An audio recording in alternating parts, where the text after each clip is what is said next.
जब भी आप ब्रज में भ्रमण करने के लिए आओगे तो कान्हा जी की लीलाओं का ही आनंद लोगे, क्योंकि कान्हा की लीलाएं तो अनंत हैं। कहते हैं ना, हरि रूप अनंत हरि कथा अनंता। लेकिन जब भी आप भांडीर वन में प्रवेश करोगे, कभी शास्त्रों का अध्ययन करोगे या किसी के मुखार विंद से श्रवण करोगे तो ज्ञात होगा कि भांडीर वन में एकमात्र लीला नहीं है, यहाँ पे हमारी 14 लीलाओं का उल्लेख है। प्रथम लीला श्री जी के विवाह की मानी जाती है, लेकिन सबसे बड़ा ग्रंथ श्रीमद् भागवत जी को माना जाता है। आपने उसका अध्ययन श्रवण किया हो तो राधा रानी का नाम उसमें आता नहीं आता? श्रीमद् भागवत में नहीं आता, बिल्कुल नहीं आता, क्योंकि सुखदेव जी राधा रानी को परम गुरु मानते थे। जब राधा रानी का नाम ही श्रीमद् भागवत जी में नहीं दिया तो विवाह का उल्लेख कैसे हो सकता है? लेकिन श्रीमद् भागवत जी को छोड़ के 12 ग्रंथ ऐसे हैं जो हमारी लाडली जी के विवाह का उल्लेख करते हैं। लेकिन जिस भांडीर वट के नीचे आप खड़े हो, इसका श्रीमद् भागवत जी के 10वें स्कंद के 18वें अध्याय में 22वां श्लोक कि बृहंतो बाहि मानस्य 4 यंत्रस्य गोदनम भांडीरकम नाम पटम जम्बू कृष्णम प्रोग्राम, यानी वृक्ष द्वापर युग में बहुत विशाल था, 4 योजनों में फैला हुआ था। इसकी जो सीमा थी वो 15 किलोमीटर में थी, तो इसको पंचकोशीय वृक्ष के नाम से भी जानते थे। कान्हा जी इन्हीं की शाखाओं पर चढ़ के यमुना मैया को आर पार किया करते थे। मान्यता है कान्हा जी की जो 9 लाख गाय थी दोपहर के समय इसी वृक्ष के नीचे बैठ के विश्राम करती थी। तो माताएं जो भी माखन मिर्ची रोटी इत्यादि प्रसादम में रख देती थी, सभी ग्वाल बाल एकत्रित होकर दोपहर का भोजन करते थे। और भांडीर वन में सबसे बड़ा विशेष पर इसी प्रसादी का बताया गया है, क्योंकि आप कभी किसी विवाह में जाते तो बिना अन्न प्रसादी के नहीं आते। आप तो लाडली जी के विवाह स्थली आए हो। यहाँ पर जो दुर्वासा मुनि थे, जो धूप घास होती है उसी का रसपान करते थे। ब्रज की गोपियों ने इसी वट वृक्ष के नीचे उनको 56 प्रकार के व्यंजन खिलाए थे। यहाँ पर राधा कृष्ण में मल युद्ध हुआ था, उसमें ये तय था कि जो भी हारेगा उसको भंडारा करना होगा।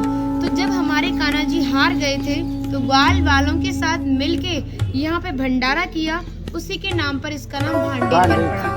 यहाँ पर ब्राह्मण पत्नियों ने भी कान्हा जी को भोजन प्रसादी खिलाई है और ठाकुर जी ने ब्रजवासियों से ये टुकड़े मांग के पाए थे, तभी नाम दिया था इसका मधुकरी।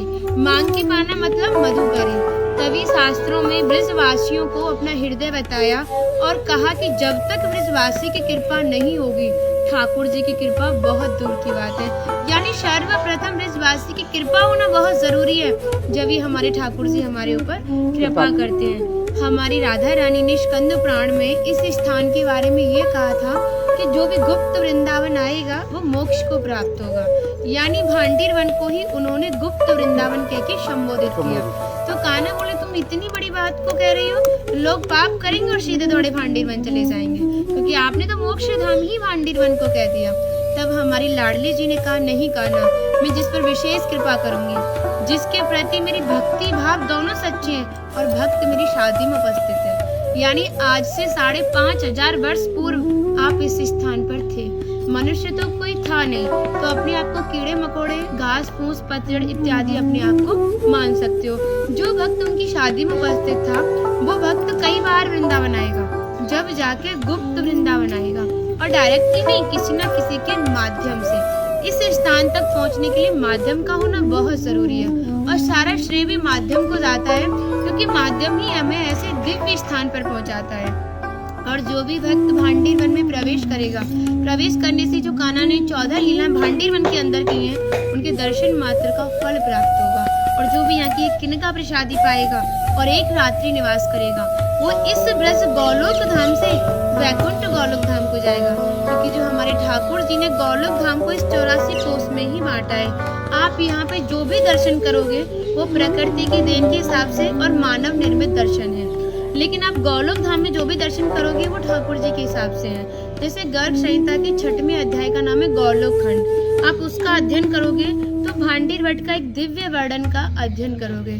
कहते हैं गौलोक धाम में ब्रिजा नदी के किनारे भांडीर वट है, यानी यमुना मैया का नाम ही गौलोक धाम में ब्रिजा है।